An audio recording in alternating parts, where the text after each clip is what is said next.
Hey everyone, I am back with another cute summer/Christmas card. Yes, we are already thinking about Christmas. Honestly, I think I was making more Christmas cards last year already. So let's get it together.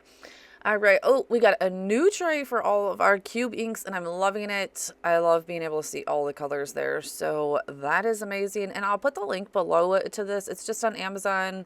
I don't have any affiliates to this. You know, it's just a good organization. I just need to clean out my drawers now in order for that to fit in there. You know, progress. All right, so we chose sky, of course, perfect color to make some clouds using the Clouds Stencil by Bliss. This stamp set is also by Brass and Bliss.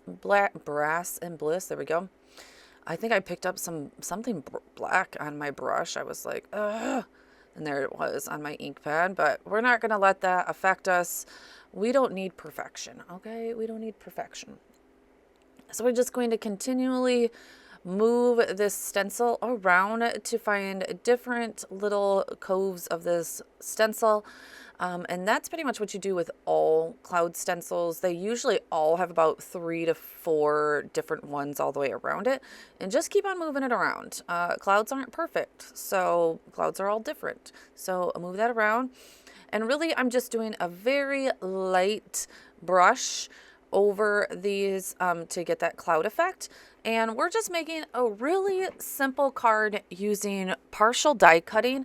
This is a technique that I like to use a lot. You're also going to see that there's some ink on the bottom of that card base. It's okay. It's going to get covered up. And I was like, hey, I need to use that. I think an alcohol marker like sat on it on accident. And so we don't waste too much around this craft room because this craft isn't for the, it isn't for the weary of our, pocketbooks. So we're going to take another piece of cardstock here. I do use the Hammermill smooth white cardstock for most of my projects lately. I used to use Nina, which every now and then I will go back to it just because I have a ton of it. But I have found for my alcohol markers and blending that I just like the Hammermill smooth cardstock a lot more. All right.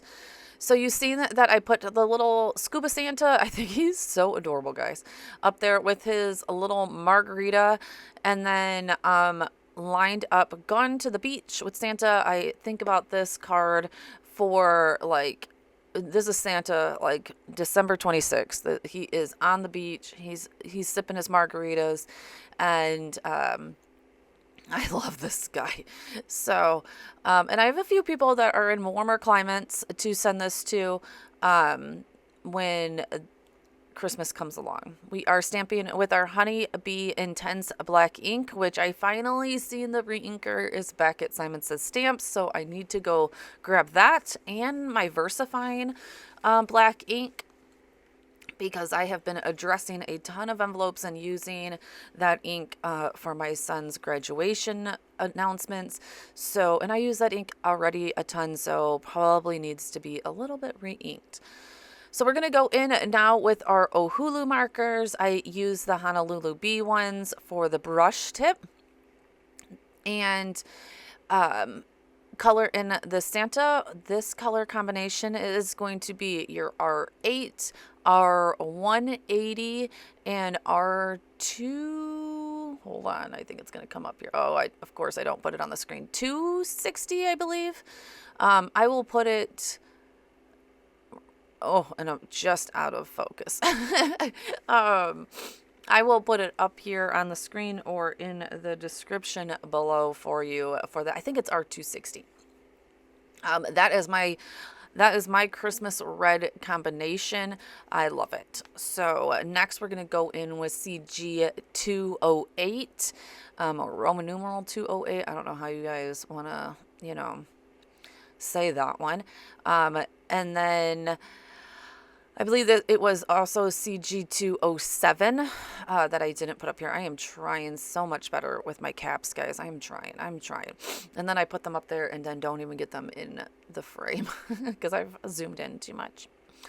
This Santa is going to be a little on the tan side. He's been out there for a few days now, taking in the, the beach sun. So he's going to get a little bit of a tan, but we are going to start out with no, I think this is Y110, E160, and again, it will come up. I think I do this one, but here we go. We started with a light base. Lately I've been switching it up a little bit and going from lightest to darkest, unfortunately, just because I think I see Amy Young doing it a lot. If you are more into coloring with your alcohol markers and wanting a great teacher, there we go, E160, there it is. Definitely check out Amy Young from Sweet November Stamps. She is amazing, and she does go from lightest to darkest, where when I follow like Taylor or Kelly Taylor, she sometimes goes from darkest to lightest. It all just kind of depends on what I'm kind of doing, honestly. I'll go back and forth. Okay, there's my color combination. E0110, E160, then the E090 is how that color combination goes, guys. So just throwing that out there. Glad that one got on there, and then I forgot his little feet. All right, so skin is done.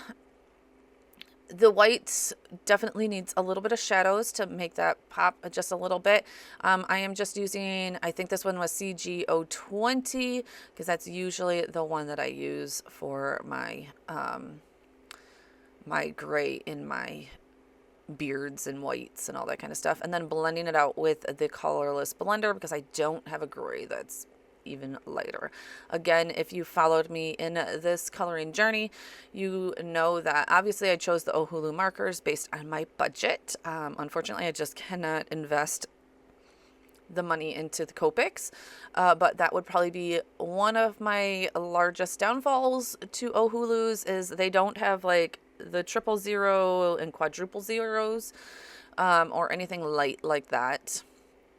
So it is what it is. All right, so here we are. We're going to cut that out. So what you're going to see is I'm going to put this die down, then I'm going to put my cutting plate on top, on the top portion, right where I want. You're going to see right where I want to cut the card. Put a little bit of masking tape so that doesn't move.